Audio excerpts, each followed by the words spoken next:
Yung po, as experienced actors po, how is it working with the younger members of the cast? At the same time, were you able to share something with them and were you able to learn something from them? Of course, it's always a joy to work with a new breed of actors. First and foremost, grateful ako sa GMA na ako yung naisip nila para sa role na to. And when it was offered to me, actually the first offer was a different character. And then before we got back to them to give them our decision, they came back to us offering another role. And then they sent the script. Hindi na ako nagdalawang isip, of course, working with Dennis. I've worked with Dennis before, with Ruru also. And then, nung sinabing it was going to be directed by Zig Dulay, of course, I knew Zig Dulay because of Firefly. And that excited me more. And, ang pinaka-kicker was written by Ricky Lee. So parang, kailangan mapasama talaga ako dito. You know? And that's why I'm very, very grateful and thankful. And like I was saying earlier, I really enjoy working with the new breed because you can see their enthusiastic sila. Gustong-gusto nila talagang matuto. Hindi ko nila lahat. Pero dito sa movie ito, most of my scenes kasi were with Ruru. And we had a lot of time discussing the craft, discussing film. And nakita ko sa kanya na gusto niya talaga mag-grow as a serious actor. Nakita ko kung paano niya nire-respeto yung craft. And of course, me, since yan ang ano ko, kumbaga, dyan tayo nakatutok sa craft. Sobra akong natuwa because you don't find that in the new breed of actors now. Iilan lang yan, mabibilang mo sa kamay mo. And Ruru is one of them.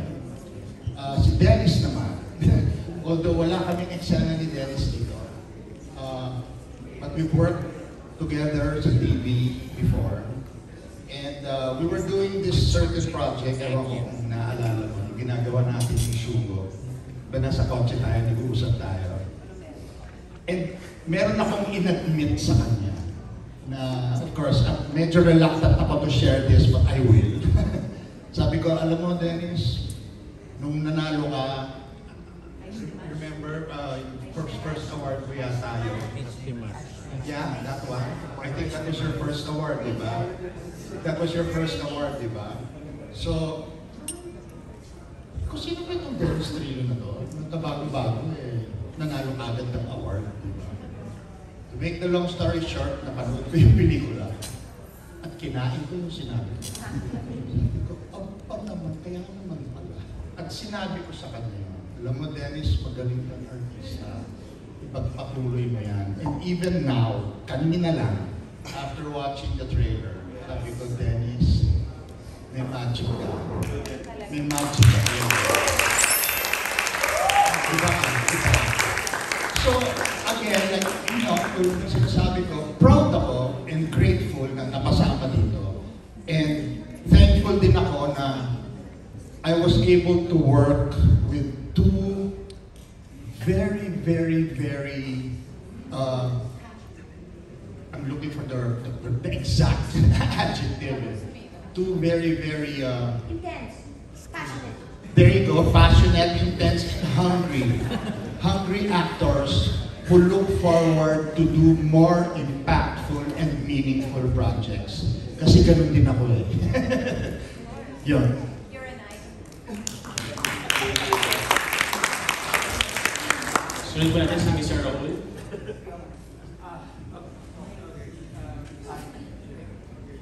Magandang hapon po sa inyong lahat. Well, actually, lubos ko pong kinaraman na makatrabaho ang tatlong mga artista ko, si Dennis, si Wendell, tsaka si Ruru. Hindi ko alam kung paano sila mag-prepare. Kasi pag nandun na sa set, at umaarte na sila, namawala ako eh. Ako yung namawala sa, parang nilipat yung mundo ko doon sa mga characters ng tatlo eh. Like Roro, Dennis, and Wendell. Sa akin parang tatlong best actor kung nakatrabaho ko. Parang ganun, nagaling nila eh. Lalo na si Roro, kapag seryoso, masyado ka seryoso eh. Lagi niya tinatanong si Ronnie kung paano prepare mo, kung paano ihanda yung sarili mo sa isang eksena. Ganun siya kaseryoso. Kung si Wendell, iba din. At saka, napakamaalaga nilang tatlo. Kasi ako yung pinakamahina sa mga artista ng Green Bones. Tapos alaga nila akong tatlo. Lagi nila akong tinatanong kung kumusta na ako.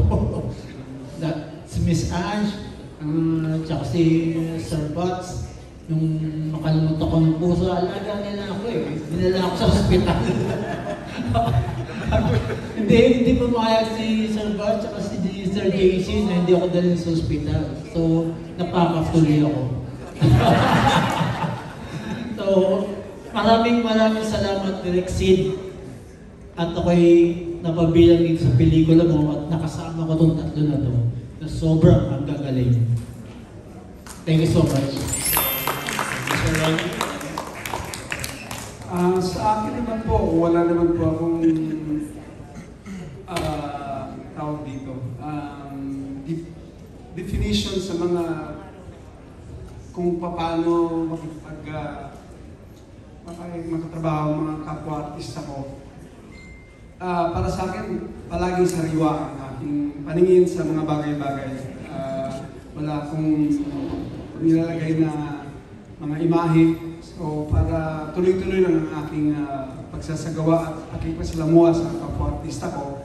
Pero itong industriya natin yan ay lalong titingkad dahil sa mga batang ito. Maraming salamat po.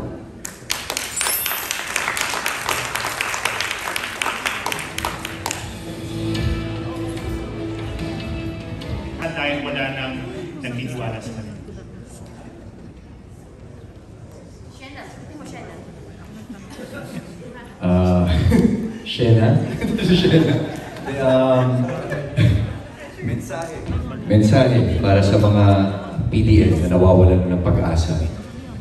Siguro lagi nyo lang po tatandaan na walang sino man ang kayang maghusga ng inyong mga hinaharap. Maaaring nakagawa to ng mga pagkakamali na nakaraan. Pero hindi ibig sabihin nun habang buhay na kayong masama.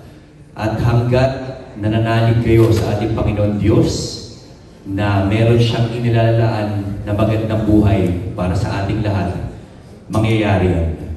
At kung talagang malinaw sa inyo at seryoso kayo sa pagbabagong buhay, kailangan niyong paniwalaan at panindigan ang inyong desisyon at patuloy na mabuhay na may karangalan at pagtitiwala sa ating Panginoon Diyos. Ayan po. Ako naman siguro, masasabi ko lang sa kanila na hanggat nabubuhay ang isang tao, lagi niyang may pag-asa. Ang tao talagang walang perpekto, laging nagkakamali yan, and kailangan lagi siyang bigyan din ng chance para magbago. Tayo, wala tayong pinagkaiba sa mga PDL. Nagkataon lang na hindi tayo nakakulong, pero pare-pareho tayo nagkakamali. At dun sa mga pagkakamaling yun, dun tayo natututo at nabubuo yung ating pagkatao. Kaya habang nabubuhay ang isang tao, habang nagkakamali, bigyan niyo lang siyang lagi ng pag-asa na magbago para na-correct lahat ng mga pagkakamali niya at mas maging mabuting tao siya. Wonderful. Maraming salamat, Rulo and Dennis. Meron pa kayong isang role para sa amin ngayon. Dahil, para sa mga hindi pa nabubunot, eto na po! Baka pang grand prize